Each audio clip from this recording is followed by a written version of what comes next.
Living with sensory processing disorder can be a challenging experience, both for the kiddos and their families.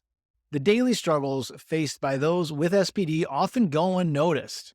And this leaves parents whose children struggle with sensory related behavior or other issues to feel judged and isolated. It can be hard to go out to stores, go to the movies, get a haircut, or go to a restaurant if your kid just always gets overwhelmed. Today, we're exploring what SPD or sensory processing disorder is, its symptoms, causes and triggers, and available care options. If you feel like you have tried everything and you're running out of options and hope as your child's sensory issues spill over into chronic things like ADHD, anxiety, and even autism, then this video is for you. If you feel like sensory processing disorder impacts your child and family's ability to participate in everyday activities like going to the restaurant, going to the movies, concerts, doctor's appointments, haircuts, grocery stores, or even birthday parties, all of these things can be overwhelming for these kiddos. And what happens next? Parents start to feel isolated, and the big thing, they just want answers. So if we look at addressing the root cause of sensory processing disorder, or SPD, as we'll talk about it through the rest of today's video, we're going to be looking at improving neurological function. And most commonly, that's going to be due to an excessive, overworked sympathetic nervous system that is stuck in a gas pedal versus brake pedal. It is the gas pedal, and it's in fight or flight mode. You got to think, you're driving down the road, going 35, speed limit's 35. Got your windshield wipers on because there's a light little mist of rain. You got your lights on, your seatbelts on, you checked your mirrors, doing all the right things. You use your turn signal to turn, and a police officer pulls out behind you. Now, you were doing all the right things, but he still puts his lights on. That feeling you get, that flush, oh no, essentially, that fight or flight response, that's what we're talking about. Now, the police car goes right by you, and you can calm down, and we kind of come down and say, there we go, lucky there. But we got to remember that this state is commonly what I'm seeing a ton with kids who get stuck in this fight or flight mode, and it just goes and goes and goes. And if you can imagine being like that all the time, it's not a fun place to be. So in turn, the other side of the teeter-totter is the parasympathetic, or the rest, relax, regulate side of the nervous system. And oftentimes that's the side that needs just a little bit of boost, a little bit of love, and it needs to function better so your child can be more balanced. I'd like to share a story with you about a little boy named Logan. And the word that pretty much sums up his story completely is overwhelm. Logan's parents tried traditional therapies and every method that they could think of to calm this sensory storm and help him better manage his emotions, calm his behavior, and get his body to appropriately recognize sensory cues that are coming in common to everyday things like going to the bathroom or getting dressed. Like millions of other kids, Logan struggled with sensory processing issues. And the thing is, Logan struggled with these problems as early as infancy. And despite what Logan's parents were told again and again by their pediatrician, Logan did not just grow out of it. Instead of growing out of it, the sensory portion of his nervous system grew into more stress, more dysfunction, and more struggles every day. Luckily, just like you're seeing this, Logan's parents found information online about how neurologically focused pediatric chiropractic works. They were able to learn about what's really causing this sensory processing disorder and what they could do to help Logan's sensory storm naturally without the use of drugs and without going through more rounds of PT, OT, or speech therapy. So let's dig in. Sensory processing disorder is a condition that affects how the brain processes and responds to sensory information from the environment. This is stuff coming in. Individuals with SPD struggle to filter and interpret sensory input effectively. So we have information coming in that comes up through the nervous system to the brain. That pathway in, remember, the nervous system's kind of like a highway. If it's a nice smooth road, great. If it's a bumpy road full of irritation and interference, well, that message is going to have some issues. And then when we get to the brain, we need to have a good filter for it to go through to be processed. And therein lies some of what's going on here. Now, symptoms of SPD usually include hypersensitivity to stimuli, sensory overload, sensitivity to light, to sound, to touch. These symptoms can lead to behavioral issues, meltdowns, and difficulties just getting through the day.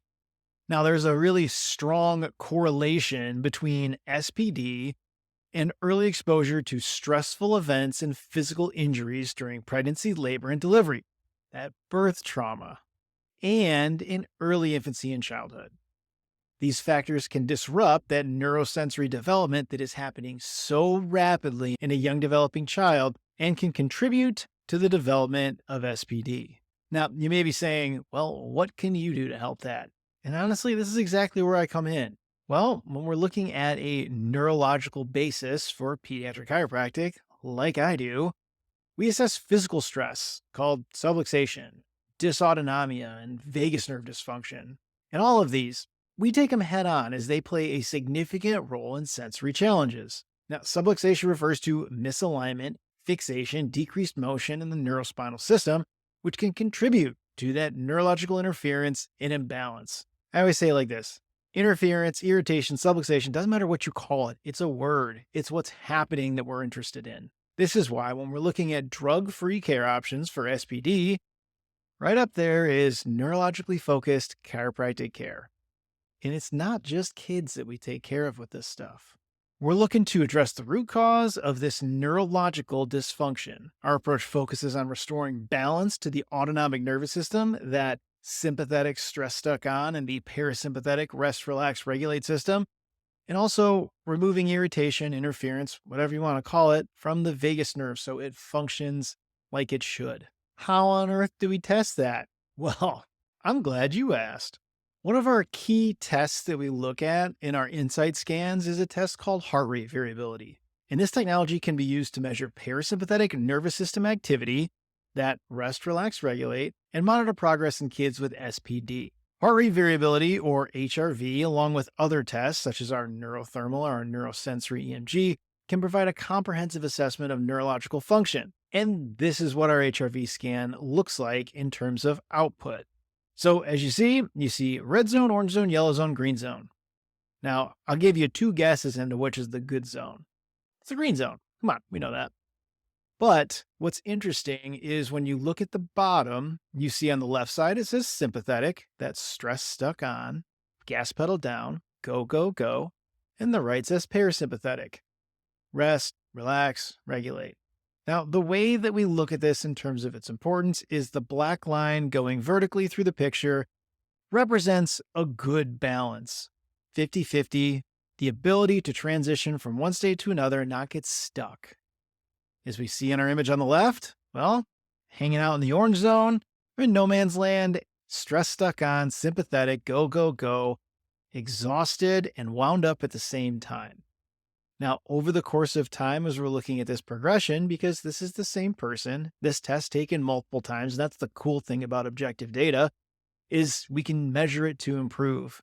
And when the things that we measure improve, the things that we see, those subjective findings, the things we can communicate and we can talk about, those things also change. And it's really cool. And if we look on the left side, we see a scale, 0 to 120. Think of that as an efficiency index. In this case, image on the left is starting at about 60. On the right, it's almost 80. It's a pretty solid improvement in a short amount of time. But think about it like this. You go out and you buy a new car. And this new car is supposed to get 100 miles a gallon. You go through, you wait in the Costco gas line, you fill up, you go for a road trip. Calculate your gas mileage, you're only getting 60 miles a gallon. Now, I get it, 60 miles a gallon is outrageously good, but if you're supposed to be getting 100 miles a gallon, well, the efficiency is not there. Our nervous system works in a similar way. If we're putting all the energy that our nervous system needs to operate into it, and we're only getting a 60% return when it should be 100, well, this huge improvement from 60 to 80 is felt big time.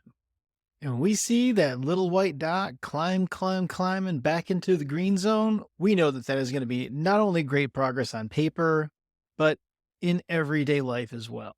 Now, our neurologically focused chiropractic care through neurotonal adjustments helps to reduce subluxation and reduce dysautonomia. This leads to a decrease in sensory overload, an increase in sleep, an increase in motor planning, in digestion, in behavioral and emotional regulation, by addressing the root causes in the nervous system of SPD leads to better outcomes and faster results. Now, living with sensory processing disorder can be challenging, but with the right support and care, kids with SPD are able to thrive and get past these challenges. The earlier parents and providers are able to address the root cause and improve the neurological function underneath, and the better and the faster you're going to see results. Been a while since that little boy Logan was in his sensory storm. Now he's going in 8th grade. He is thriving in school. Kid is living his best life. But the most important thing to remember is you are not alone in this sensory journey. There's help. We're here for you. Can't wait to meet you. I'll see you soon. Take care.